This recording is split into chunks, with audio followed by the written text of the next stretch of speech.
আসসালামু আলাইকুম প্রিয় জব প্রত্যাশী শিক্ষার্থী। আপনারা সবাই কেমন আছেন? সবাই কেমন আছেন আমাকে একটু কমেন্ট করে জানাবেন। আমার সাউন্ড ঠিক আছে কিনা, আমাকে স্পষ্ট দেখা যায় কিনা? আচ্ছা, আচ্ছা, আমার সাউন্ড ঠিক আছে কিনা এবং আমাকে স্পষ্ট দেখা যাচ্ছে কিনা? আপনারা আজকের এই ক্লাসটি করছেন মেহেরজিকে পেজ থেকে কিছু শিক্ষার্থী অথবা অর্ণব স্যার পেজ থেকে। আমি একটু সবার কাছে অনুরোধ করব যে আমার কথা শোনা যাচ্ছে কিনা এটা একটু জানানোর জন্য। মাহমুদুল হাসান ভাই যুক্ত হয়েছেন। ওয়ালাইকুম আসসালাম ভাই। জব শিক্ষার্থীদের জন্য আজকের এই ক্লাস এবং এটা অ্যাডমিশন শিক্ষার্থীরা এই ক্লাস অংশগ্রহণ করতে পারবে। আমরা প্রাইমারি শিক্ষক এর যে বিগত প্রশ্ন 2024 সালের তৃতীয় ধাপের প্রশ্ন সমাধান করেছি ইতিমধ্যে। আমরা আজকে দ্বিতীয় ধাপের প্রশ্ন সমাধান করতে চাই। দ্বিতীয় ধাপে কি ধরনের প্রশ্ন এসেছে? কাজে আপনারা মিহিরজিকে পেজ থেকে অনেকেই যুক্ত হয়েছেন আমাদের সাথে অর্ণব স্যার পেজ থেকে যুক্ত হয়েছেন। স্যার সাউন্ড ঠিক আছে এবং আপনাকে স্পষ্ট দেখা যাচ্ছে। Thank you so much. আচ্ছা, আমরা খুব বেশি দেরি করতে চাই না আজকের এই ক্লাসটাতে। আমরা খুব দ্রুত আগাতে চাই। আমরা ইতিমধ্যে অনেকটু দেরি করে ফেলেছি। এর মধ্যে আমি আপনাদের কাছে অনুরোধ করব যে এই ক্লাসটা যেন আপনি শেয়ার করে দেন। ক্লাসটা শেয়ার করে দেন। ক্লাসটা যেন আপনি একটু শেয়ার করে দেন, আপনার কাছে অনুরোধ করতে চাই। আচ্ছা, আমরা প্রশ্ন নাম্বার 1 এর দিকে চলে যাব। প্রশ্ন 1 এ যাব। আচ্ছা, সমস্যা নাই, আমরা 1 এ যাব। আচ্ছা, যাই, আমরা 1 নাম্বার প্রশ্নের দিকে যাই। কি যাব আমরা? তাহলে শুরু করি নাকি? কি বলেন? শুরু করি। আলহামদুলিল্লাহ। তাহলে খেয়াল করেন 1 নাম্বার প্রশ্নের দিকে একটু তাকাই। প্রশ্ন 1 নাম্বার প্রশ্নের দিকে তাকাই। কি বলেছে? মোরা একটি ফুলকে বাঁচাবো বলে যুদ্ধ করি। কি বলল? মোরা একটি ফুলকে বাঁচাবো বলে যুদ্ধ করি। খেয়াল করেন। একটু প্রশ্নের উত্তর করার চেষ্টা করবেন। একটু প্রশ্ন উত্তর করার চেষ্টা করবেন। একটা গান আসছে। একটা গান এসেছে। এই যে গানটা, এটা কি ধরনের গান? এই যে গানটা দিয়েছে, এটা কি ধরনের গান? এটা মুক্তিযুদ্ধ ভিত্তিক নাকি ভাষা আন্দোলন ভিত্তিক? তাহলে এই ধরনের গান দুই ভাবে হতে পারে। একটা হচ্ছে ভাষা আন্দোলন আর একটা হতে পারে মুক্তিযুদ্ধ। তাহলে মুক্তিযুদ্ধ ভিত্তিক গান হতে পারে অথবা ভাষা আন্দোলন ভিত্তিক গান পরীক্ষায় আসে।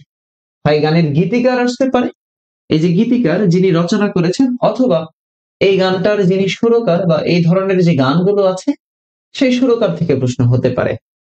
তাহলে ভাষা আন্দোলন, মুক্তিযুদ্ধ ভিত্তিক বা অন্যান্য যে গানগুলো আছে সেই গান। তাহলে মোরা একটি ফুলকে বাঁচাবো বলে যুদ্ধ করি। নজরুল ইসলাম বাবু। ক নম্বর অপশন? খ নম্বর হচ্ছে গোবিন্দ হালদার। 3 নম্বর অপশন আপেল মাহমুদ। 4 নম্বর আছে আহমেদ ইমতিয়াজ বুলবুল। একটু কমেন্টে জানাবেন কে অ্যান্সার কে? আহমেদ ইমতিয়াজ বুলবুল নাকি অন্য কিছু? ওকে, একটু কমেন্ট করেন তো যারা প্রাইমারি শিক্ষক নিবন্ধনের পরীক্ষা দিবেন বা 10 থেকে 12তম গ্রেডের পরীক্ষা দিবেন। তাহলে আমরা একটু ব্যাখ্যা করি, হ্যাঁ? আচ্ছা, একটু নজরুল ইসলাম বাবুকে নিয়ে প্রথমে আলোচনা করতে চাই। তিনি একজন গীতিকার। তিনি তার একটা গীতিকার মানে তিনি যে গানের গীতিকার করেছেন সেটা হচ্ছে গীতি রচনা করেছেন সেটা হচ্ছে সবকটি জানালা খুলে দাও না। তাহলে এই যে নজরুল ইসলাম বাবুর একটা গান হচ্ছে সবকটি সবকটি জানালা সবকটি জানালা খুলে দাও না, সবকটি জানালা খুলে দাও না, সবকটি জানালা খুলে দাও না। এই যে সবকটি জানালা খুলে দাও না গানটা আছে, এই গানের গীতিকার হচ্ছে নজরুল ইসলাম বাবু। গীতিকারকে নজরুল ইসলাম বাবু। আচ্ছা, আর এই গানটার সুরকার, এই যে সবকটি জানালা খুলে দাও না, এই গানটার সুরকার কে ব্রাদার? এই গানটার সুরকার কে? এই গানটার সুরকার হচ্ছে আহমেদ ইমতিয়াজ বুলবুল। আহমেদ ইমতিয়াজ বুলবুল। সবকটি জানালা খুলে দাও না, এই গানের গীতিকার হচ্ছে নজরুল ইসলাম বাবু, কিন্তু এই গানের সুরকার হচ্ছে আহমেদ ইমতিয়াজ বুলবুল।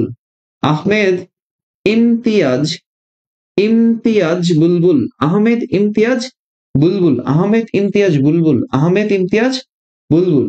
এই যে আহমেদ ইমতিয়াজ বুলবুল আছেন, তিনি কিন্তু একজন মুক্তিযোদ্ধা। তিনি 2 নং সেক্টরের অধীনে ক্র্যাক পাটনের যুদ্ধ করেছিলেন কিন্তু এই আহমেদ ইমতিয়াজ বুলবুল। তাহলে আহমেদ ইমতিয়াজ বুলবুল কিন্তু একজন মুক্তিযোদ্ধা। তাহলে এই সবকটি জানালা খুলে দাও না, এই গানের গীতিকার হচ্ছে নজরুল ইসলাম বাবু। নজরুল ইসলাম বাবু। আর এই গানটার সুরকার হচ্ছে আহমেদ ইমতিয়াজ বুলবুল। আহমেদ ইমতিয়াজ বুলবুল। আহমেদ ইমতিয়াজ বুলবুল। এবার আসেন গোবিন্দ হালদারের দিকে। আমাদের সংগ্রাম চলবেই, জনতার সংগ্রাম চলবেই। তাহলে আমাদের সংগ্রাম চলবেই, জনতার সংগ্রাম চলবেই। কি গান? তার গানগুলো কি কি? আমাদের সংগ্রাম চলবেই, জনতার সংগ্রাম চলবে। তার একটা গান হচ্ছে আমাদের সংগ্রাম চলবে, জনতার সংগ্রাম চলবে। এই যে এই ব্যক্তিটার গান, আমাদের সংগ্রাম চলবে, জনতার সংগ্রাম চলবে, আমাদের সংগ্রাম চলবে, জনতার সংগ্রাম চলবে। খেয়াল করেন কি বলছে, আমি জাস্ট ওকে খেয়াল করেন কি বললাম, বললাম যে আমাদের সংগ্রাম চলবে। এই গোবিন্দ গোবিন্দ হালদারের গান একটা হচ্ছে আমাদের সংগ্রাম চলবে, আমাদের আমাদের সংগ্রাম, আমাদের সংগ্রাম চলবেই। তাহলে এই গানটার গীতিকারকে, এই গোবিন্দ হালদার, আমাদের সংগ্রাম চলবেই, জনতার সংগ্রাম চলবেই। আচ্ছা, তাহলে এই গানটার আরেকজন ব্যক্তি আছে, আহ মানে কি বলে এটাকে, সুর করেছেন, সে কে বলতে পারবেন? এই যে আমাদের সংগ্রাম চলবে, জনতার সংগ্রাম চলবে, আমাদের সংগ্রাম চলবে, জনতার সংগ্রাম চলবে, এটা দুঃখিত, এটা সিকান্দার আবু জাফরের গান। আচ্ছা, আমাদের সংগ্রাম চলবে, জনতার সংগ্রাম চলবে, এটা হচ্ছে সিকান্দার আবু জাফরের গান। সিকান্দার আবু জাফর, সিকান্দার আবু জাফর, সিকান্দার আবু জাফর, সিকান্দার আবু জাফর। আমাদের সংগ্রাম চলবে, জনতার সংগ্রাম চলবে, এটা হচ্ছে সিকান্দার আবু জাফরের গান, সিকান্দার আবু জাফর। আর গোবিন্দ হালদারের গানগুলো কি কি? গোবিন্দ হালদারের গানগুলো কি কি? ওই যে পূর্ব দিগন্তে সূর্য উঠেছে রক্তলাল রক্তলাল রক্তলাল, আছে না? পূর্ব দিগন্তে সূর্য উঠেছে, পূর্ব দিগন্তে সূর্য উঠেছে রক্তলাল রক্তলাল রক্তলাল, আছে না? আরেকটা গান হচ্ছে এই যে মোরা একটি ফুলকে বাঁচাবো বলে যুদ্ধ করি। তাহলে এই যে মোরা একটি ফুলকে বাঁচাবো বলে যুদ্ধ করি, তাহলে মোরা একটি ফুলকে বাঁচাবো বলে যুদ্ধ করি, এই গানের গীতিকারকে? গোবিন্দ হালদার। গীতিকারকে? গোবিন্দ হালদার। পূর্ব দিগন্তে সূর্য উঠেছে রক্তলাল রক্তলাল রক্তলাল, আছে না? জোয়ার এসেছে জল সমুদ্রে। তাহলে এই গানের গীতিকারকে? গোবিন্দ হালদার। এবার আসেন আপেল মাহমুদের দিকে। Apple Mahmud, apple Mahmud, apple Mahmud, apple Mahmud কিভাবে জড়িত? এই মোরা একটি ফুলকে বাঁচাবো বলে যুদ্ধ করি, এই গানের, এই গানের খেয়াল করেন, মোরা একটি ফুলকে বাঁচাবো বলে যুদ্ধ করি, এই গানের শিল্পী হচ্ছেন আপেল মাহমুদ। এই গানের শিল্পীকে? মোরা একটি ফুলকে বাঁচাবো বলে যুদ্ধ করি, এই গানের শিল্পীকে? আপেল মাহমুদ। শিল্পীকে? আপেল মাহমুদ। তাহলে মোরা একটি ফুলকে বাঁচাবো বলে যুদ্ধ করি, মোরা একটি ফুলকে বাঁচাবো বলে যুদ্ধ করি, মোরা একটি ফুলকে বাঁচাবো বলে যুদ্ধ করি, মোরা একটি ফুলকে বাঁচাবো বলে যুদ্ধ করি। এই গানটার গীতিকার হচ্ছেন গোবিন্দ হালদার, আর এই গানের শিল্পী হচ্ছেন আপেল মাহমুদ। শিল্পীকে? আপেল মাহমুদ। আর আহমেদ ইমতিয়াজ বুলবুল সবকটি জানালা খুলে দাও না, এই গানটার সুরকার ছিলেন সবকটি জানালা খুলে দাও না। তারপরে আরেকটু গান বলি, মাগো ভাবনা কেন আমরা তোমার শান্তি প্রিয় শান্ত ছেলে, আছাড়া গান, মাগো ভাবনা কেন আমরা তোমার শান্তি প্রিয় শান্ত ছেলে। এই গানটার খেয়াল করেন, এই গানটার গীতিকার ছিলেন গৌরী প্রসন্ন মজুমদার। মাগো ভাবনা কেন আমরা তোমার শান্তি প্রিয় শান্ত ছেলে, মাগো ভাবনা কেন আমরা তোমার শান্তিপ্রিয় শান্ত ছেলে, আমরা তোমার শান্তিপ্রিয় শান্ত ছেলে। এই গানের গীতিকারকে? গৌরী প্রসন্ন মজুমদার, গৌরী প্রসন্ন মজুমদার। আর এই গানের সুরকার ছিলেন হেমন্ত মুখোপাধ্যায়, হেমন্ত মুখোপাধ্যায়। আরে মাগো ভাবনা কেন আমরা তোমার শান্তিপ্রিয় শান্ত ছেলে, এই গানের গীতিকার হচ্ছে গৌরী প্রসন্ন মজুমদার, আর সুরকার হচ্ছে হেমন্ত মুখোপাধ্যায়, হেমন্ত মুখোপাধ্যায়, হেমন্ত মুখোপাধ্যায়। আচ্ছা, 1 নম্বর প্রশ্ন চলে গেল। এবার আসেন, এবার আসেন 2 নম্বর প্রশ্নের দিকে তাকান। প্রশ্ন 2, 2 নম্বর প্রশ্নের দিকে তাকান, খেয়াল করেন কি এসছে। প্রাইমারি শিক্ষক নিয়োগ পরীক্ষার 2য় ধাপে প্রশ্ন এসেছে একনেক, একনেকের বর্তমান সভাপতি কে? একনেকের বর্তমান সভাপতি কে? প্রশ্ন হলো এই যে একনেক আছে, এই একনেকের পূর্ণরূপটা কি? এই একনেকের পূর্ণরূপটা কি? Executive committee of national economic council, executive committee of national economic council, executive committee of national economic council, executive committee of national economic council, অর্থাৎ জাতীয় অর্থনৈতিক পরিষদের নির্বাহী কমিটি, জাতীয় অর্থনৈতিক পরিষদের নির্বাহী কমিটি, জাতীয় জাতীয় অর্থনৈতিক জাতীয় অর্থনৈতিক পরিষদের, জাতীয় অর্থনৈতিক পরিষদের, জাতীয় অর্থনৈতিক পরিষদের নির্বাহী কমিটি, জাতীয় অর্থনৈতিক পরিষদের নির্বাহী নির্বাহী কমিটি। তাহলে এই যে একনেক, জাতীয় অর্থনৈতিক পরিষদের নির্বাহী কমিটি, একনেক। খেয়াল করবেন এই যে একনেক, এই একনেকের কি চেয়েছে? একনেকের চেয়েছে সভাপতিকে। আচ্ছা, এই একনেক প্রতিষ্ঠা হয় 1962 সালে। কত সালে? 1982 সালে একনেক প্রতিষ্ঠা। এই একনেকের প্রতিষ্ঠা কত সাল? একনেকের প্রতিষ্ঠা 1982 সালে। কত সালে? 1982 সালে। একনেক প্রতিষ্ঠা হয় কত সালে? 1982 সালে। আচ্ছা, খেয়াল করেন। আর একনেকের সভাপতি হন প্রধানমন্ত্রী। একনেকের সভাপতিকে প্রধানমন্ত্রী। এই একনেকের সভাপতিকে, একনেকের সভাপতি হন প্রধানমন্ত্রী। একনেকের সভাপতি হন কে? প্রধানমন্ত্রী। কোনো কারণে, কোনো কারণে প্রধানমন্ত্রী যদি না থাকেন তাহলে একনেকের সভাপতিত্বের দায়িত্ব পালন করেন কে? এর সমপর্যাদায় কেউ, অর্থাৎ একনেকের বিকল্প সভাপতি অর্থমন্ত্রী। একনেকের বিকল্প সভাপতিকে, একনেকের বিকল্প সভাপতি, একনেকের বিকল্প, একনেকের বিকল্প সভাপতি, একনেকের বিকল্প সভাপতি, একনেকের বিকল্প সভাপতি হচ্ছেন অর্থমন্ত্রী। অর্থমন্ত্রী। একনেকের বিকল্প সভাপতিকে অর্থমন্ত্রী। একনেকের বিকল্প সভাপতি হচ্ছেন অর্থমন্ত্রী। আর এই একনেকের, একনেকের যে বৈঠকটা হয়, বৈঠক, একনেকের যে বৈঠক হয়, সে বৈঠকটা কোথায় হয়? এই যে ঢাকার আগারগাঁও, খুবই গুরুত্বপূর্ণ জায়গা। এই একনেকের, একনেকের যে, একনেকের যে বৈঠক, সেই বৈঠকটা কোথায় হয়? ঢাকার আগারগাঁও। কোথায় হয়? ঢাকার আগারগাঁয়ের যে পরিকল্পনা কমিশন ভবন আছে, সেই পরিকল্পনা কমিশনের ভবনে। তাহলে একনেকের কাজ কি? উন্নয়নশীল প্রকল্পের অনুমোদন করা। একনেক কি করে? উন্নয়নশীল প্রকল্পের অনুমোদন করে। উন্নয়নশীল প্রকল্পের অনুমোদন, উন্নয়নশীল, উন্নয়নশীল প্রকল্পের অনুমোদন, প্রকল্পের, প্রকল্পের অনুমোদন। তাহলে উন্নয়নশীল প্রকল্পের অনুমোদন করে কি? একনেক, একনেক করে। তাহলে বাংলাদেশে যতগুলো বৃহত্তম প্রজেক্ট আছে সেগুলোর অনুমোদন পাস থেকে হয়? একনেক থেকে। তাহলে একনেকের সভাপতিকে প্রধানমন্ত্রী, আর প্রধানমন্ত্রীর ব্যতীত বিকল্প সভাপতিকে অর্থমন্ত্রী। অর্থমন্ত্রী। তাহলে এই টপিকটা আসছে বাংলাদেশের বিভিন্ন কমিশন বা বিভিন্ন প্রতিষ্ঠান সেই জায়গা থেকে। একনেক, national committee of executive, national, কি বললাম? ন্যাশনাল মানে executive committee of national economic council, executive committee of national economic council, একনেক। তাহলে অ্যান্সার হচ্ছে 3। আচ্ছা, এর পরের কোশ্চেন দেখি, 3 নাম্বার প্রশ্নের দিকে দেখি। 3 নাম্বার প্রশ্নের দিকে দেখি। দেখেন, আমরা আজকে প্রাইমারি শিক্ষক নিয়োগ পরীক্ষা 2024 এর দ্বিতীয় ধাপের প্রশ্ন সলভ করছি। আমরা বিগত দিন প্রথম ধাপের প্রশ্ন সলভ করেছিলাম, আজকে দ্বিতীয় ধাপের প্রশ্ন সলভ করছি। ওকে, খেয়াল করেন 3 নম্বর প্রশ্ন দেখেন। বাংলাদেশের মহাকাশ গবেষণা ও দূর অনুধাবন প্রতিষ্ঠান, মহাকাশ গবেষণা ও দূর অনুধাবন প্রতিষ্ঠান যেটা, সেটা নাম হচ্ছে স্পারসো। SPARRSO, স্পারসো। মহাকাশ গবেষণা ও দূর অনুধাবন কেন্দ্র হচ্ছে SPARRSO, space research and remote sensing organisation. Space research and remote sensing Organisation. হ্যাঁ, গীতিকার এবং শিল্পীর মধ্যে পার্থক্য কি? গীতিকার মানে যিনি গান লিখেন, আর শিল্পী যিনি গান গান। শিল্পী হচ্ছে যিনি গান গান। ওকে, শিল্পী হচ্ছে যিনি গানটা গান। একজন প্রশ্ন করেছেন, খেয়াল করেন। আচ্ছা, প্রশ্ন মিউজিকে পেজে কিছু প্রশ্ন এসছে, আমরা নিব প্রশ্ন। তাহলে এই যে SPARRSO, space research and remote sensing organisation. SPARRSO মানে কি? Space research and remote sensing organisation. Space research and remote sensing organisation.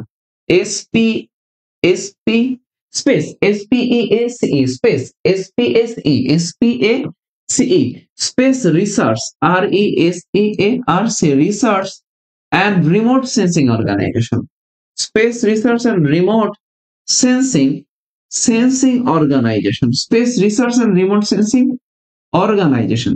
তাহলে space research and remote sensing organisation, এই যে মহাকাশ গবেষণা ও দূর অনুধাবন কেন্দ্র স্পারসো যেটা আছে, এটা একটা সরকারি প্রতিষ্ঠান। কি প্রতিষ্ঠান? এই যে স্পারসোটা, এটা একটা সরকারি প্রতিষ্ঠান, সরকারি। তাহলে স্পারসো হচ্ছে একটা সরকারি প্রতিষ্ঠান। কি বললাম? স্পারসো একটা সরকারি প্রতিষ্ঠান। আচ্ছা, এই যে স্পারসোটা আছে, এই যে স্পারসোটা আছে, এই স্পারসোর প্রতিষ্ঠা, এই স্পারসোটার প্রতিষ্ঠা, প্রতিষ্ঠা হলো 1980 সালে। কত সালে প্রতিষ্ঠা হলো? 1980 সালে এটা প্রতিষ্ঠা হলো। কত সালে? 1980 সালে এটা প্রতিষ্ঠা হলো। আচ্ছা, এই যে স্পারসোটা আছে, 1980 সালে এর প্রতিষ্ঠা হয়। এই স্পারসোর সদর দপ্তর বা এর কার্যালয়, হেডকোয়ার্টার বা এটার অবস্থান, এই স্পারসোর অবস্থান আগারগাঁও, ঢাকা। কোথায় আছে? আগারগাঁও, ঢাকা। স্পারসোর, স্পারসোর অফিস বা এটার যেটার কেন্দ্র কার্যালয়, সেটা কোথায় আছে? আগারগাঁও, ঢাকা আছে। কোথায় আছে? আগারগাঁও, ঢাকা। আচ্ছা, এই যে স্পারসোটা, এই স্পারসোটার কাজ কি ব্রাদার? এটা কি কাজ করে? স্পারসোটার কাজ হচ্ছে ঘূর্ণিঝড়, ঘূর্ণিঝড়, ঘূর্ণিঝড় ও দুর্যোগের পূর্বাভাস, ঘূর্ণিঝড় ও দুর্যোগের পূর্বাভাস দেয়া, পূর্বাভাস দেয়া। তাহলে ঘূর্ণিঝড় এবং দুর্যোগের পূর্বাভাস দেয়া কার কাজ? স্পার্সোর কাজ। তাহলে ঘূর্ণিঝড় এবং দুর্যোগের পূর্বাভাস দেয় কে? স্পার্সো। তাহলে ঘূর্ণিঝড় এবং দুর্যোগের পূর্বাভাস দেয় কে? স্পার্সো। ঘূর্ণিঝড় এবং দুর্যোগের পূর্বাভাস দিচ্ছে কে? স্পার্সো। এটা হচ্ছে স্পার্সোর কাজ, ঘূর্ণিঝড় এবং দুর্যোগের পূর্বাভাস দেয়া। তাহলে ঘূর্ণিঝড় এবং দুর্যোগের পূর্বাভাস দেয় কে? স্পার্সো। খেয়াল করেন, এই যে স্পার্সোটা আছে, এটা এটা প্রতিরক্ষা মন্ত্রণালয়ের অধীনে। কোন মন্ত্রণালয়ের? প্রতিরক্ষা। এটা হচ্ছে প্রতিরক্ষা মন্ত্রণালয়ের অধীনে, প্রতিরক্ষা মন্ত্রণালয়। তাহলে স্পার্সো কোন মন্ত্রণালয়ের অধীনে আছে? প্রতিরক্ষা মন্ত্রণালয়ের অধীনে আছে। এখন চিন্তা করেন, এই স্পার্সোর প্রধান তাহলে কে হবে? যেহেতু এটা প্রতিরক্ষা মন্ত্রণালয়ের অধীনে, এই প্রতিরক্ষা মন্ত্রণালয়ের প্রধান হন কে?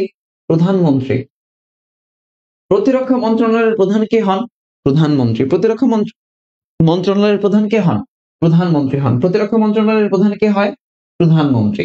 আচ্ছা, তাহলে যদি প্রধানমন্ত্রী হন প্রতিরক্ষা মন্ত্রণালয়ের প্রধান, তাহলে স্পার্সোর প্রধান কে হবে? স্পার্সোর প্রধান কে হবে? প্রধানমন্ত্রী।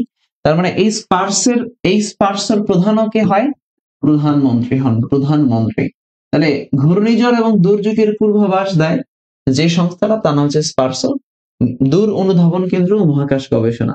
তাহলে মহাকাশ গবেষণা ও দূর অনুধাবন কেন্দ্র কোন মন্ত্রণালয়ের অধীনে? প্রতিরক্ষা মন্ত্রণালয়ের অধীনে। অ্যান্সার হচ্ছে বি, প্রতিরক্ষা মন্ত্রণালয় অধীনে। ওকে, আচ্ছা, এর পরের প্রশ্নটার দিকে তাকাই।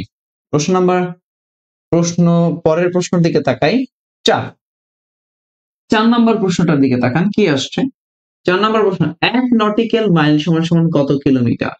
নটিক্যাল মাইল এসছে, 1 নটিক্যাল মাইল। এটা বাংলাদেশের যে সমুদ্র সীমা আছে, বাংলাদেশের যে সমুদ্র সীমা আছে, সেই সমুদ্র সীমার যে টপিকটা আছে সেখান থেকে প্রশ্নটা এসছে।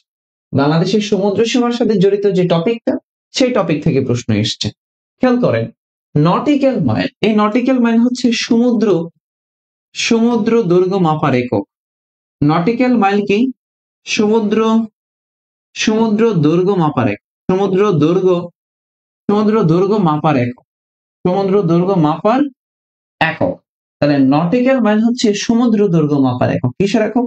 সমুদ্র দৈর্ঘ্য মাপার একক। 1 নটিক্যাল মাইল সমান কত? 1 নটিক্যাল মাইল সমান 1.853 বা 852 কিলোমিটার। 853 বা 1.852, যেটাই বলেন আপনি, 852 কিলোমিটার।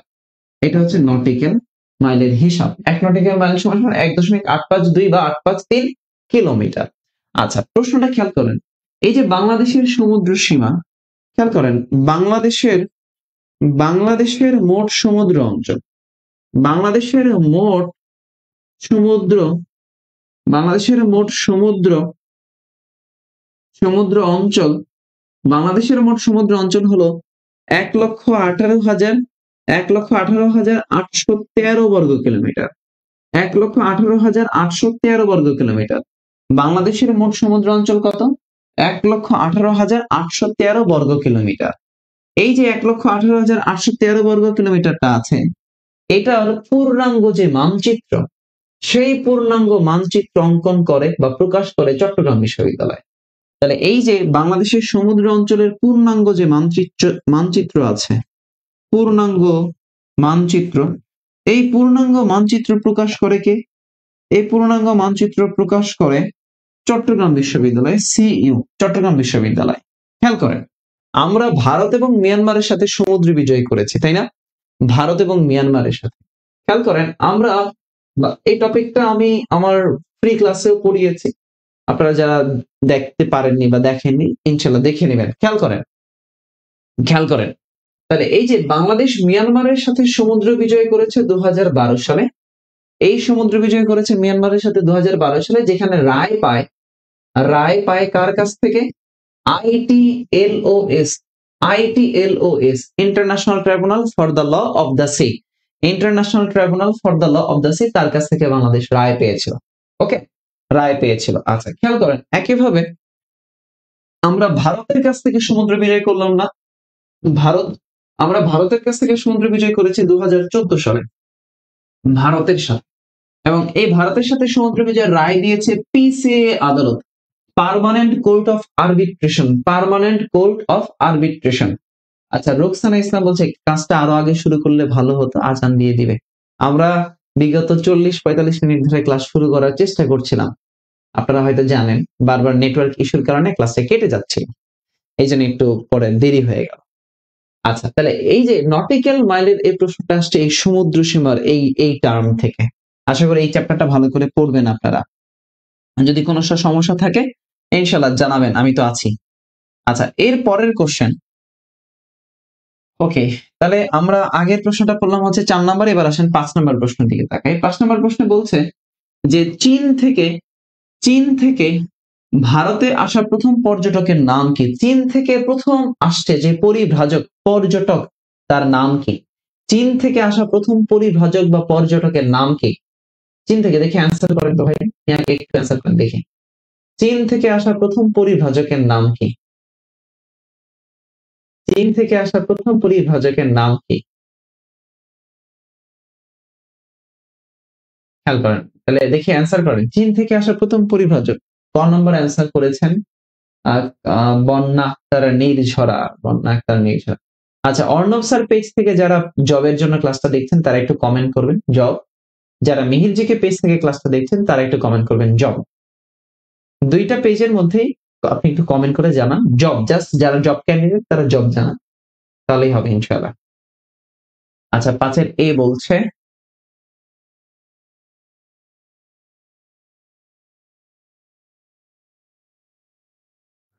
একে 5-এর এ বলছেন অ্যান্সার।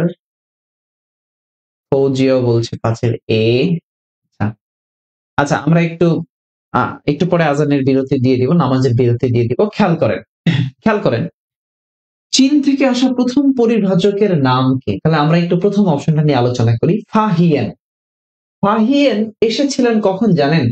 380 থেকে 414 খ্রিস্টাব্দের দিকে। হ্যাঁ, তাহলে 380 থেকে 414 খ্রিস্টাব্দের দিকে আসেন যিনি দ্বিতীয় চন্দ্রগুপ্তের সময় এসেছিলেন। তাহলে এই ফাহিয়েন এসেছিলেন কখন? দ্বিতীয় চন্দ্রগুপ্তের সময়। কার সময়? দ্বিতীয় চন্দ্রগুপ্তের সময়। এই প্রাচীন ইতিহাস না পড়লে আপনি এই প্রশ্ন পারবেন না। ফাহিয়ান এসেছিলেন দ্বিতীয় চন্দ্রগুপ্তের সময়। কার সময়? দ্বিতীয় চন্দ্রগুপ্তের সময় এসেছিলেন, এবং তার একটা গ্রন্থ আছে, নাম হলো ফু কুও কিং। এই ফাহিয়ানের যে গ্রন্থটা আছে সেই গ্রন্থটার নাম হচ্ছে কুও ফু কুও কিং। ফু কুও কিং। ফাহিয়ানের যে গ্রন্থটা আছে সেই গ্রন্থের নাম হচ্ছে ফু কুও কিং। ফু কুও কিং। ফু কুও কিং। আচ্ছা, তাহলে চীন থেকে এসেছিলেন তিনি। এই ফাহিয়ান কোত্থেকে এসেছিলেন? চীন থেকে আসা প্রথম পরিব্রাজক। চীন থেকে আসা প্রথম পরিব্রাজকের নাম হচ্ছে ফাহিয়ান, দ্বিতীয় চন্দ্রগুপ্তের সময় এসেছেন। এবার আসেন হিউয়েন সাং। হিউয়েন সাং তিনিও চীন থেকে আসছেন। এই হিউয়েন সাং তিনিও চীন থেকে এসেছিলেন, কিন্তু তিনি সপ্তম শতকের দিকে আসেন। কোন শতকের দিকে? সপ্তম শতকের দিকে। সপ্তম শতকের দিকে তিনি এসেছিলেন। হিউয়েন সাং এসেছিলেন সপ্তম শতকের দিকে, অর্থাৎ তখন সময় হচ্ছে হর্ষবর্ধনের শাসনামল। হর্ষবর্ধনের শাসনামলে তিনি এসেছেন। তাহলে হর্ষবর্ধনের সময়ে আসেন, এবং তিনি এসেই এই হিউয়েন সাং এসেই কিন্তু নালন্দা মহাবিহার, এই যে নালন্দা মহাবিহার আছে না, সেই নালন্দা মহাবিহার কিন্তু ভ্রমণ করেছিলেন। আর এই নালন্দা মহাবিহারই প্রতিষ্ঠা করেছিলেন হর্ষবর্ধন। এবার আসেন মা হুয়ান তিনিও চীন থেকে আসেন। এই মা হুয়ান তিনিও চীন থেকে আসেন। ফাহিয়েন চীন থেকে আসেন, হিউয়েন সাং চীন থেকে আসেন, মা হুয়ানও চীন থেকে আসেন। মা হুয়ান আসছেন কখন জানেন? মা হুয়ান আসছেন গিয়াসুদ্দিন আজম শাহের আমলে, গিয়াসুদ্দিন আজম শাহের সময়। তাহলে মা হুয়ান আসছেন কখন? গিয়াসুদ্দিন আজম শাহের সময়। গিয়াসুদ্দিন আজম শাহের শাসনামলে মা হুয়ান এসেছিলেন। মা হুয়ান গিয়াসুদ্দিন আজম শাহের সময়। আর মেগাসথিনিস ছিলেন গ্রিক দূত, তিনি গ্রিস থেকে এসেছিলেন। মেগাসথিনিস ছিলেন গ্রিক পরিভাজক, বার্তাবাহক। তিনি গ্রিস থেকে এসেছেন, এবং তিনি এসেছিলেন চন্দ্রগুপ্ত মৌর্য সময়, অর্থাৎ মৌর্য শাসনামলে। কোন শাসনামলে? মৌর্য শাসনামলে তিনি এসেছিলেন। মৌর্য শাসনামলে। কার সময়? চন্দ্রগুপ্ত মৌর্যের সময়, চন্দ্রগুপ্ত মৌর্য, চন্দ্রগুপ্ত মৌর্যের সময় তিনি এসেছিলেন, চন্দ্রগুপ্ত মৌর্যের সময়। এবং এই মেগাস্থিনিসের একটা চমৎকার গ্রন্থ আছে, গুরুত্বপূর্ণ গ্রন্থ আছে। সেই মেগাস্থিনিসের গ্রন্থের নাম হচ্ছে ইন্ডিকা। মেগাস্থিনিসের একটা গ্রন্থ আছে, স্টার দিয়ে রাখেন, পরীক্ষায় চলে আসে। মেগাস্থিনিসের গ্রন্থের নাম হচ্ছে ইন্ডিকা। ইন্ডিকা। তাহলে এই চীন থেকে আসা প্রথম পরিব্রাজকের নাম হচ্ছে ফাহিয়ান। এরপরে হিউয়েন সাং চীন থেকে আসছেন, মা হুয়ান এসেছেন, আর মেগাস্থিনিস এসেছেন গ্রিস থেকে। প্রশ্ন চেয়েছে চীন থেকে ভারতে আসার প্রথম পর্যটকের নাম কি? পর্যটকের নাম হচ্ছে ফাহিয়ান। ফাহিয়ান, অ্যান্সার হচ্ছে ফাহিয়ান। অ্যান্সার কি? অ্যান্সার হলো ফাহিয়ান। আশা করি বুঝতে পেরেছেন। আচ্ছা,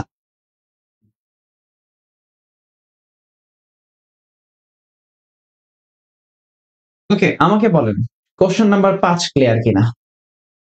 কোশ্চেন নাম্বার 5 ক্লিয়ার কিনা? কোশ্চেন 5 ক্লিয়ার কিনা? আচ্ছা, আমরা বিরতি দিয়ে দিব আজানের এখনই। আমরা নামাজের বিরতি দিচ্ছি। আমরা 6 নম্বর প্রশ্ন থেকে আলোচনা করব ইনশাআল্লাহ। 6 নম্বর প্রশ্ন।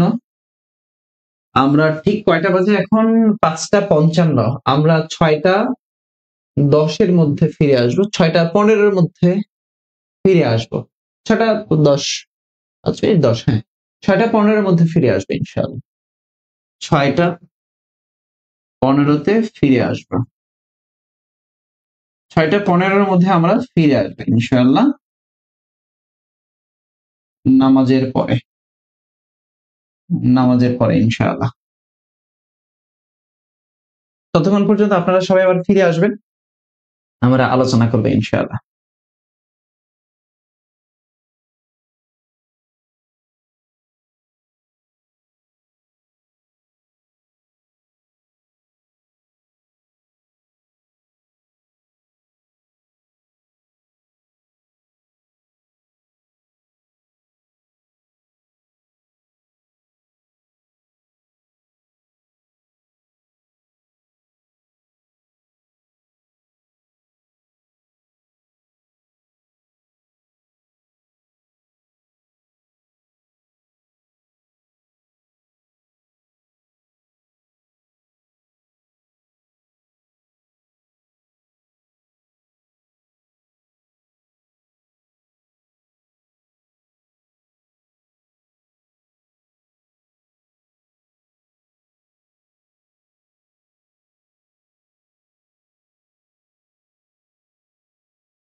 আসসালামু আলাইকুম।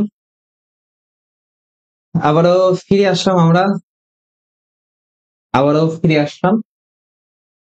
আমাদের সাথে কারা, কারা যুক্ত আছেন এখনো? কমেন্ট করে জানাবেন। যারা আছেন তারা একটু আমাকে কমেন্ট করে জানাবেন যে আমার কথা শুনতে পান কিনা। আমরা আবার ফিরে এসেছি।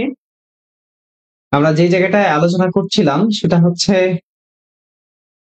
৬ নম্বর প্রশ্ন। ৬। আচ্ছা ৬ নম্বর প্রশ্ন নিয়ে তাহলে একটু কথাবার্তা বলি। ৬ নম্বর প্রশ্ন। দেখেন ৬ নম্বর প্রশ্ন কি বলছে? বাংলাদেশ সরকারের বৈদেশিক অর্থায়ন সংক্রান্ত বিষয় অর্থ মন্ত্রণালয়ের কোন বিভাগ দায়িত্ব পালন করে? অনেকে দেখে অ্যান্সার করেছেন। অনেকে অ্যান্সার করেছেন অর্থনৈতিক সম্পর্ক বিভাগ। আচ্ছা, অনেকে বলছেন অর্থনৈতিক সম্পর্ক বিভাগ।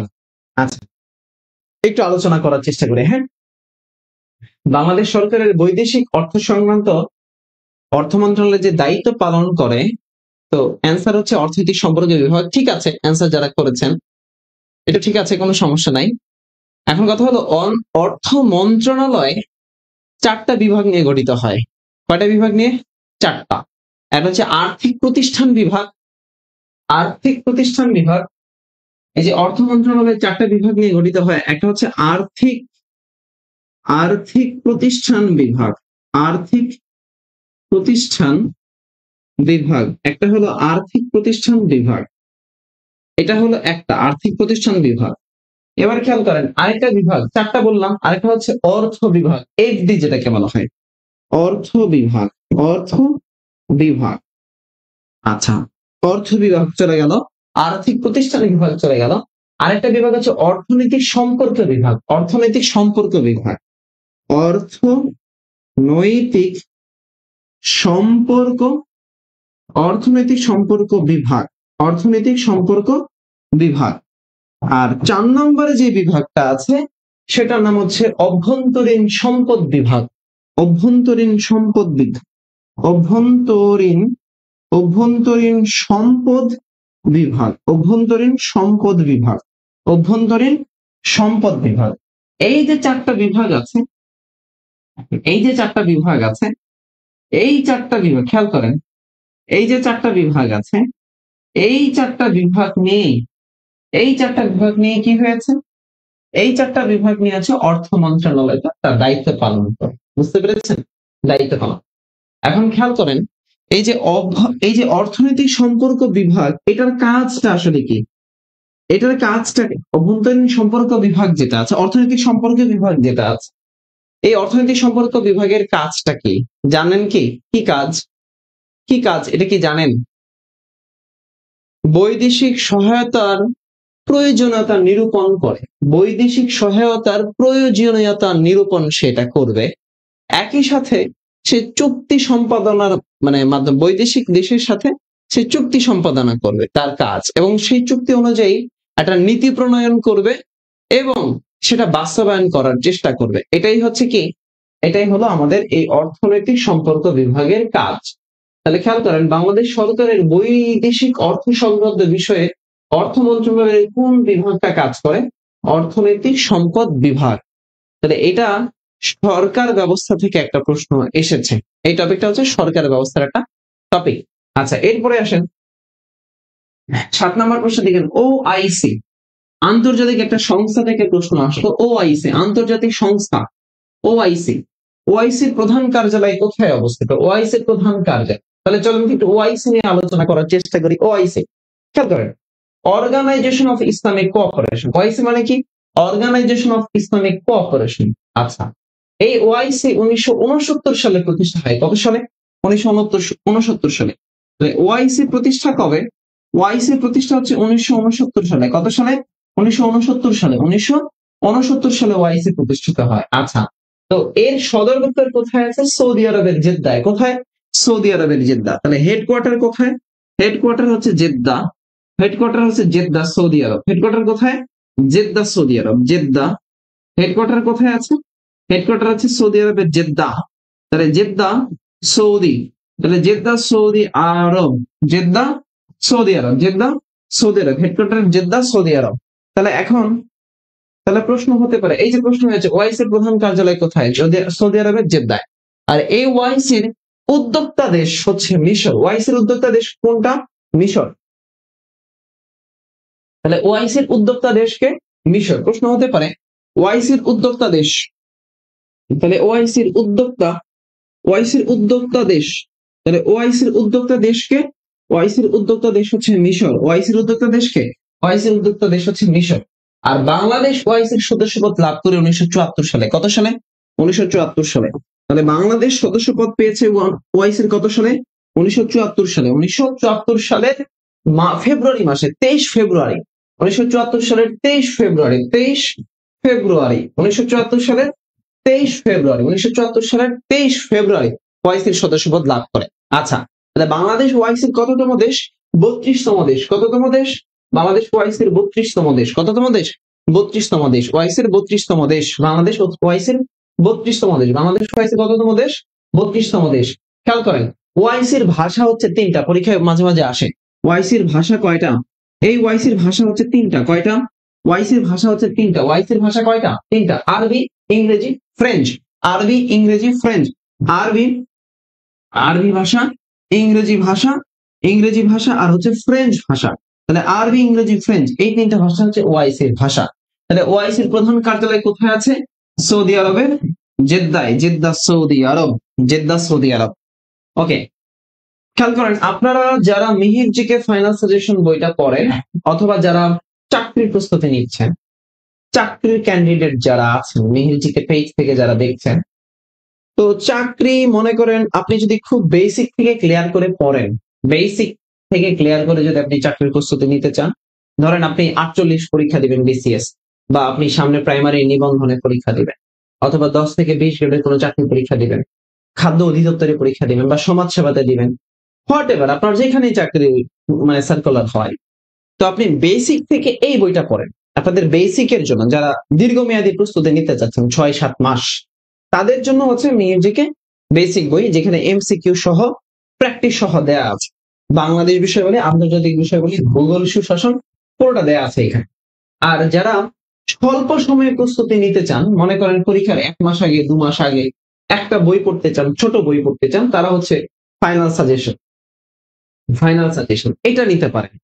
এখন এখন এবার খেয়াল করেন, যারা প্রাইমারি শিক্ষক নিবন্ধন 10 থেকে 20 গ্রেডের চাকরিগুলো প্রস্তুতি নিচ্ছেন, সাধারণ জ্ঞান ভালো করে বোঝেন না, পারেন না, প্র্যাকটিস করতে পারেন না, তো আমি যেটা করছি, এই মিউজিকে বইয়ের উপরে আমার পূর্ণাঙ্গ কোর্স লঞ্চ হয়েছে। বইয়ের উপর, মিউজিকে সিরিজের বইয়ের উপর আমার পূর্ণাঙ্গ কোর্স, যেই কোর্সের মধ্যে আমি প্রাইমারিকে টার্গেট করছি।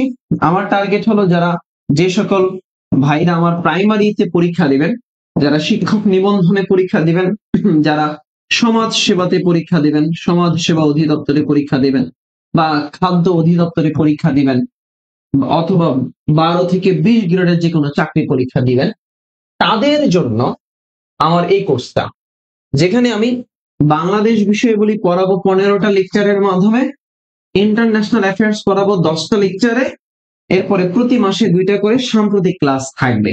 অর্থাৎ এটা 3 মাস ব্যাপী একটা কোর্স। মেহের জিকে বইয়ের উপর গুরুত্বপূর্ণ টপিক গুলো আমি আপনাকে পড়াই দিব, পড়াবো, পরীক্ষা দিব এবং আমার কাছে কাছে রাখবো। একই সাথে এই ব্যাচটাতে আমার জবের যতগুলো প্রশ্ন সলভ লাগে, যত বছর, অন্তত 20 বছরের প্রশ্ন সলভ করাবো এই ব্যাচে। অর্থাৎ আপনার সাধারণ জ্ঞান যদি একদম 0 লেভেলে থাকে, আপনি সাধারণ জ্ঞান যদি কিচ্ছু না পারেন, কোনো কিছু না বোঝেন, তাহলে আপনি এই ব্যাচটাতে এনরোল করতে পারবেন। আর যারা সাধারণ জ্ঞান একটু বোঝেন, যদি মনে করেন ভাই আমি সাধারণ জ্ঞানটা ফুল মার্কস পেতে চাই, সাধারণ জ্ঞানে 20-এর মধ্যে আপনি 18 পেতে চান, 20-এর মধ্যে আপনি 18 পেতে চান, 20-এর মধ্যে আপনি 16 পেতে চান, তাদের জন্য কথা হলো আমার, যে আপনি এই ব্যাচটাতে এনরোল করতে পারেন। সো এনরোল করার জন্য আপনি যেটা করবেন, জাস্ট আপনি আমাদের যে নাম্বার আছে সেই নাম্বারে যোগাযোগ করেন, সরাসরি আমাকে নাম্বারে যোগাযোগ করেন। আপনাদের কাছে আমার সরাসরি আপনি আমার ফোন নাম্বারে হোয়াটসঅ্যাপ করবেন, সরাসরি ফোন নাম্বারে হোয়াটসঅ্যাপ করবেন। নাম্বার হচ্ছে 01727998624। এটা হলো হোয়াটসঅ্যাপ নাম্বার।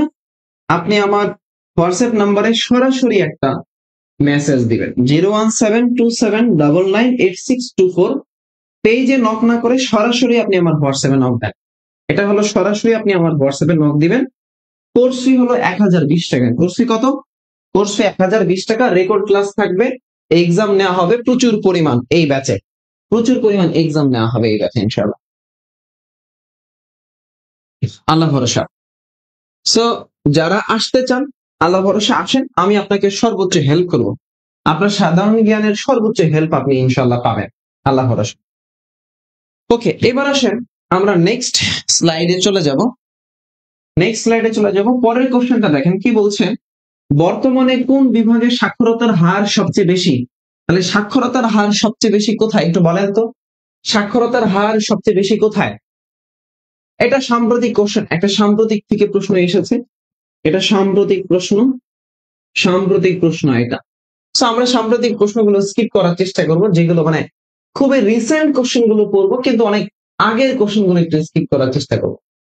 যদি আপনি বিগত বছরের প্রশ্ন পড়তে যান 2020 সালে 21 সালে যে সাম্প্রতিক ঘটেছে এটা 2025 সালে আর আসবে না, গুরুত্বপূর্ণ না। 25-এর সাম্প্রতিক গুলো আপনাকে পড়তে হবে। আচ্ছা, এটা একটু অ্যান্সার করেন, চেষ্টা করি দেখি। অ্যান্সার করেন, বাংলাদেশের সাক্ষরতার হার সবচেয়ে বেশি, বাংলাদেশের সাক্ষরতার হার সবচেয়ে বেশি,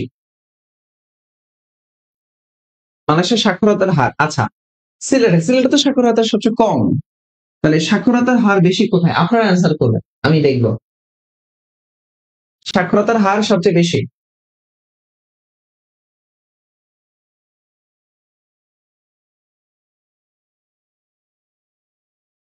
বরিশাল। বাংলার ভ্যানিস বলা হয় কাকে? বরিশালকে। আচ্ছা, এবার আসেন পরের কোশ্চেন। পরের প্রশ্নটা একটু দেখেন, এআই। দেখেন এটা একটা সাম্প্রতিক প্রশ্ন, সাম্প্রতিকের মাধ্যমে বেসিক থেকে এই প্রশ্নটা এসেছে। এআই, এআই কিসের সাথে সম্পর্কযুক্ত? এআই কিসের সাথে সম্পর্কযুক্ত? তাহলে এআই মানে হচ্ছে আর্টিফিশিয়াল ইন্টেলিজেন্স। তাহলে এই, তাহলে দেখেন 4AIR প্রযুক্তি, ডিজিটাল ডিভাইস প্রযুক্তি, ক্লাউড সার্ভার, এগুলো সবগুলো তো এআই ওপেন, হ্যাঁ মানে এআই এর প্রযুক্তি, তাই না? এগুলো হচ্ছে ডিজিটাল প্রযুক্তি। তাহলে তার মানে অ্যান্সার কি হবে? সবগুলা। তাহলে এআই এই সবগুলোর সাথেই জড়িত, আর্টিফিশিয়াল ইন্টেলিজেন্স। আচ্ছা, উদ্যাত্ত পৃথিবী কাব্যগ্রন্থের রচয়িতা কে? দেখে অ্যান্সার করেন। উদ্যাত্ত পৃথিবী কাব্যগ্রন্থের রচয়িতা কে? উদ্যাত্ত পৃথিবী কাব্যগ্রন্থের রচয়িতা কে? সুফিয়া কামালের নাম তো সবাই জানেন, তাই না? সুফিয়া কামাল। তাহলে এই সুফিয়া কামালের একটা গ্রন্থ হচ্ছে উদ্যাত্ত পৃথিবী। সুফিয়া কামাল, উদ্যাত্ত পৃথিবী। গতদিন আমরা আল মাহমুদ নিয়ে আলোচনা করেছি, সুভাষ মুখোপাধ্যায় নিয়ে আলোচনা করেছি, সিকান্দার আবু জাফর নিয়ে আলোচনা করেছিলাম। আপনারা যারা আমার প্রাইমারি শিক্ষক নিবন্ধনের প্রশ্ন ব্যাংক সলভ ক্লাস, আজকে দ্বিতীয় পর্ব চলছে, তৃতীয় পর্ব যারা দেখেন নাই তারা ইউটিউবে গিয়ে অর্ণব স্যার পেজে, মানে অর্ণব স্যার চ্যানেলে কিন্তু দেখে নিতে পারেন, অথবা মিহিরজিকে পেজও আছে, অর্ণব স্যার পেজেও ক্লাস দেওয়া আছে। 11 নম্বর প্রশ্ন আপনার দিকে তাকান, কোন দেশে প্রথম আরব বসন্ত সূচনা হয়? তাহলে 2010 সালে, কত সালে?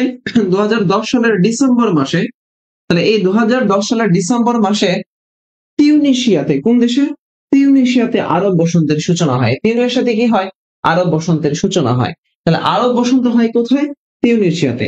ফরাসি বিপ্লব, এই ফরাসি বিপ্লব, ফরাসি বিপ্লব কোথায় হয়? ফ্রান্সে হয়। ফরাসি বিপ্লব কোথায় হয়? ফ্রান্সে। এরপরে দেখেন বিশ্বের সারা জাগানো একটা বিপ্লবের নাম হচ্ছে রুশ বিপ্লব। তাহলে রুশ বিপ্লব, সারা জাগানো একটা বিপ্লবের নাম কি? রুশ বিপ্লব, হ্যাঁ, রাশিয়াতে হয়। আচ্ছা, মিশরে এই আরব বসন্তটা মিশরে কিন্তু নীল বিপ্লব নামে পরিচিত ছিল, নীল বিপ্লব, নীল বিপ্লব। আর লিবিয়াতে এই বিপ্লবটা গ্রিন বিপ্লব নামে পরিচিত। ওই যে গাদ্দাফির বিরুদ্ধে, গাদ্দাফি 42 বছর শাসন করেছিল লিবিয়াকে, সেটা আবার গ্রিন বিপ্লব হয়ে যায়। তাহলে আরব বসন্তের দেশ বা জুই বিপ্লব বা জেসমিন বিপ্লব কোথায় হয়েছে? জেসমিন বিপ্লব কোথায় হয়েছে? তিউনিসিয়াতে। Tunisia, Tunisia. আচ্ছা, এরপরে 12 নম্বরের কোশ্চেন, এটা একটা প্রযুক্তি নির্ভর কোশ্চেন আসছে, সিম, SIM, সিম। এই যে আমরা ফোনে ব্যবহার করি সিম, সেই সিমের পূর্ণরূপ কি? সাবস্ক্রাইবার আইডেন্টিফিকেশন মডিউল, তাই না? তাহলে subscriber identity model, MOUD module, subscriber identity, subscriber identity model. এই যে সাবস্ক্রাইবার আইডেন্টিটি মডেল, এটা হচ্ছে সিমের পূর্ণরূপ, সিমের পূর্ণরূপ। আচ্ছা, আপনাকে দিতে পারে RAM, RAM, random access memory. RAM মানে কি? Random access memory, random access memory. আপনারা বলতে পারে রোম, আপনাকে বলতে পারে রোম। র্যাম মানে হচ্ছে র্যান্ডম অ্যাক্সেস মেমোরি, আর রোম মানে কি? রো মানে হচ্ছে রিড অনলি মেমোরি, রো মানে হচ্ছে রিড অনলি মেমোরি, লিখে নেন read only memory, read only memory, ROM মানে হচ্ছে রিড অনলি মেমোরি। আর র্যাম মানে হচ্ছে random, random access memory, RAM হচ্ছে র্যান্ডম অ্যাক্সেস মেমোরি। আচ্ছা আপনাকে বলতে পারে সিডি, সিডি আছে না, এই সিডির পূর্ণরূপ কি? সিডি মানে পূর্ণরূপ কি? সিডি মানে হচ্ছে কি কম্পিউটার ডিস্ক, সিডি মানে হচ্ছে COMPUTER, সিডি হচ্ছে computer DISCE, computer disc, CD মানে কি কম্পিউটার ডিস্ক। আচ্ছা আপনাকে বলতে পারে LCD liquid crystal display, LCD liquid crystal display আছে না এলসিডি। তারপরে বলতে পারে এলইডি মানে কি light emitting diode, light emitting diode. WiFi আছে, ওয়াইফাই ওয়ারলেস ফিডেলিটি আছে কিন্তু এগুলো পরীক্ষায়, ওয়াইফাই। এরপরে আসতে পারে HTTML হাইপারটেক্সট ট্রান্সফার,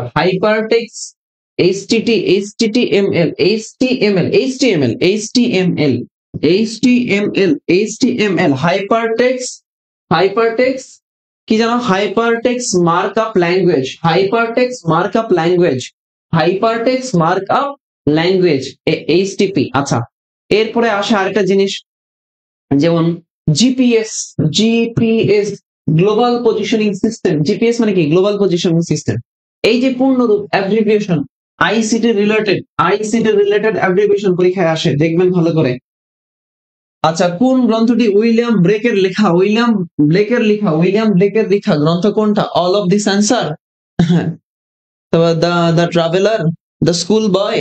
আচ্ছা এই যে পেয়ে গেছি আমরা, তাহলে এই যে উইলিয়াম বেকারের লেখা কোনটা? দ্য স্কুল বয়, উইলিয়াম বেকারের লেখা হচ্ছে দ্য স্কুল বয়। আচ্ছা এরপরের কোশ্চেনে আসেন, কোন কবির মাও একজন কবি?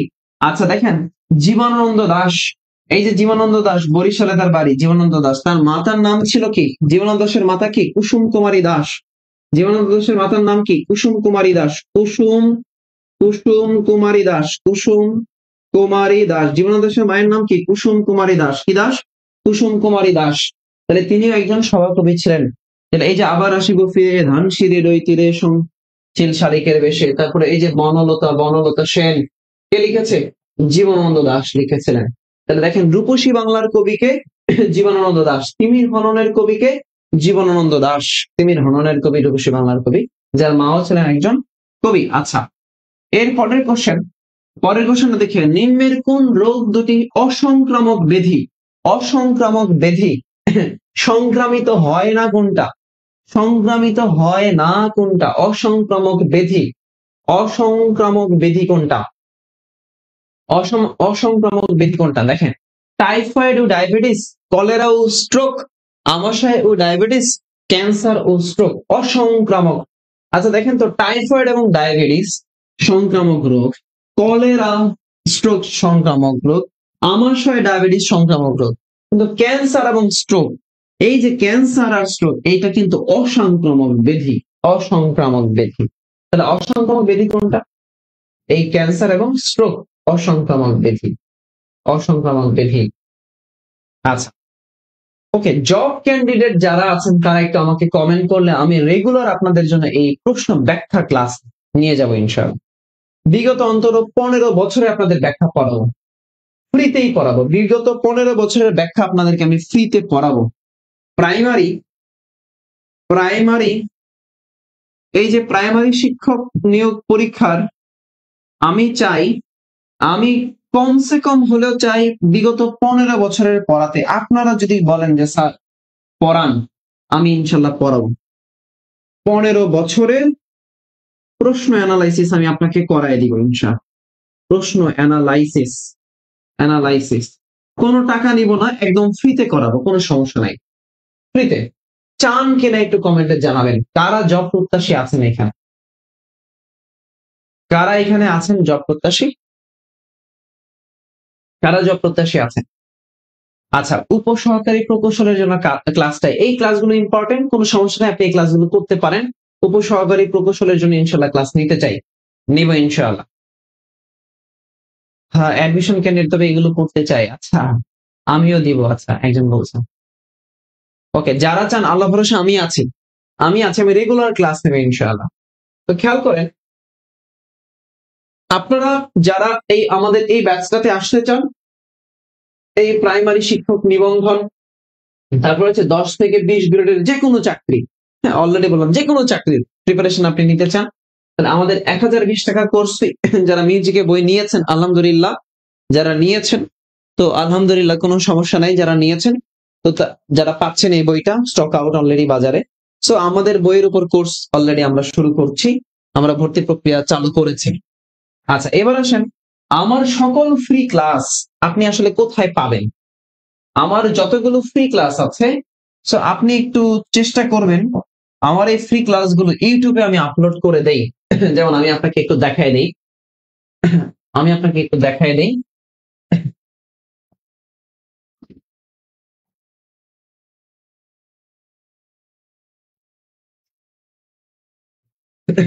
আপনি জাস্ট এই যে অর্ণব স্যার যে ইউটিউব চ্যানেলটা আছে, আপনি এই ইউটিউব চ্যানেলে চলে যাবেন।